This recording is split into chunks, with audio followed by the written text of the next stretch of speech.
I don't know. I don't think it's that hard. I enjoy it. I don't consider it hard work. I just consider it fun, and it's something I like to do.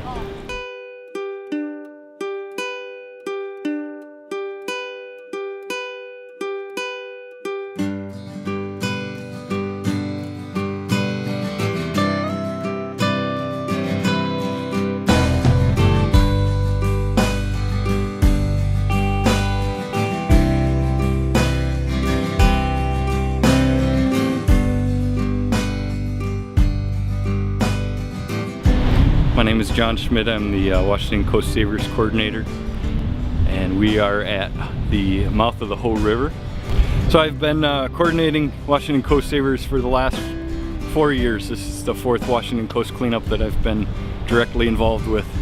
And really, CoastSavers is an alliance of partners and volunteers dedicated to cleaning the beaches regularly.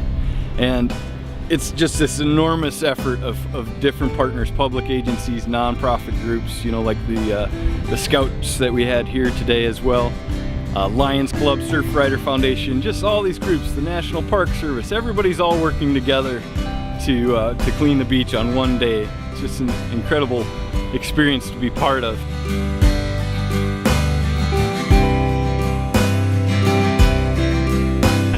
Quite a haul there. What's the craziest thing that you've found so far?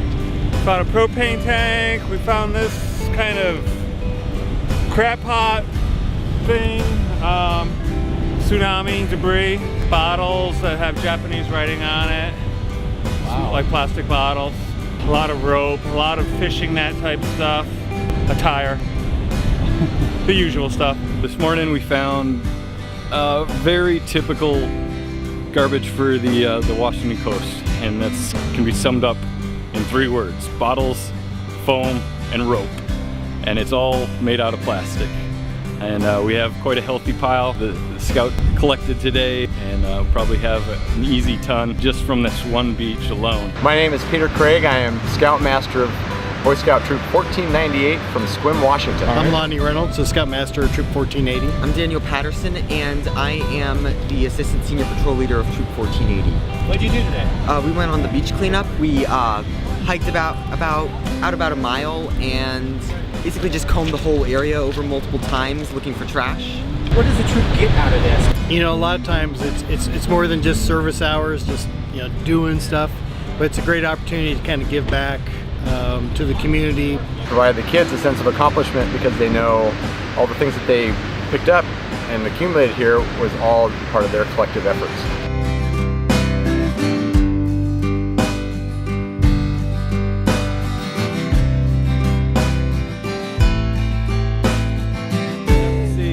I worked at the mouth of the Columbia River before I got this job. Lived on the coast there for about 11 years with my family, you know, raised my kids on the beach and dug razor clams, did some kite flying, but I never really saw the garbage.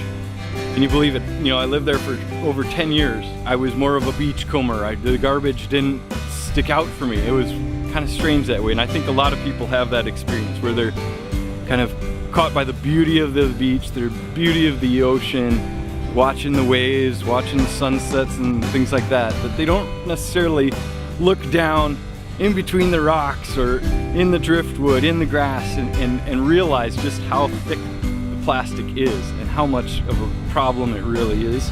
I'm Devin, and I'm from Troop 1498. My name is Douglas Peacher. I am from Troop 1498. I'm Matthew Craig with Troop 1498. We just cleaned up quite a bit of trash from the beach. This is my first beach cleanup here on the Washington coast. My family and myself have been cleaning up the beaches here for, this will be my 11th year here. It's always fun. I mean, it's like one of my funnest things I do with my family. Well, the biggest challenge there was hefting it down the beach. So we had a strategy where instead of trying to pick up on the way down and then pick up on the way back, or pick up on the way down and heft back, we hike down with different times for different groups. Different groups stop at a different amount of time of walking, and then you get to your section and you just sort of fill up all your bags as you walk back that way. Wow, guys, this is awesome. Such a beautiful beach. and you guys are helping keep it beautiful. You guys just did a tremendous job. This is a great pile. And I want you to think about not just the beach here, but the fact that the whole Washington coast was clean today. Now we had over 1,000 volunteers doing exactly what you guys did here. And so you're a part of something much larger.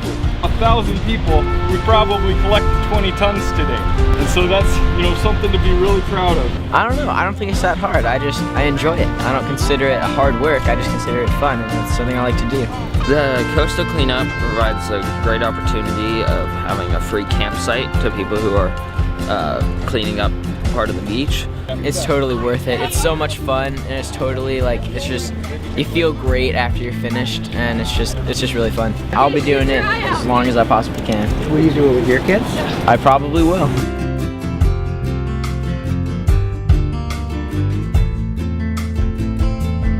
Why it's important is because if we don't clean this up, it'll start to build up, and then even more and more and more will be there. It's fun, but it also, you know, helps the environment. It's, you know, it's just a good thing to do. Well, it's gonna help the ecosystem, so I recommend it.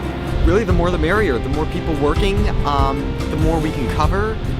And really, this is like for future generations. If we leave people of the future like a disgusting, dirty beach, nobody's really gonna want to come out inside anymore. Okay, so people at home who are thinking, oh, it's gonna be too hard, oh, I can't lift enough, I'm not gonna be helpful. Hush, you need to come. The little bit of help that you may be able to provide, or a lot depending, it helps. It does good. There would be so much more area that could get covered if we had more people out, because we could coordinate a bigger search pattern and even kind of help break down some of what we collect. We might be able to recycle even more than just bringing it back as trash and resorting it once it gets here if we have more helpers. You guys gonna do it again? Yeah. If we look at the North Olympic Coast, it's part of the Olympic Coast National Marine Sanctuary. So it's protected because of the richness of wildlife that lives offshore here. Over 24 different kinds of marine mammals and hundreds of different kinds of birds. And these animals often mistake the plastics for food. And so they'll fill up on styrofoam, and then they receive no nutritional value from it, of course, and they basically starve to death even though their bellies are full. You know, the starvation is one thing that we're concerned about. Also, we find so much rope. I mean, we saw that today. Just all these different nets and different lengths and dimensions of rope. Not only, you know, are these animals starving from eating plastic, but the rope and the nets end up strangling a lot of animals as well.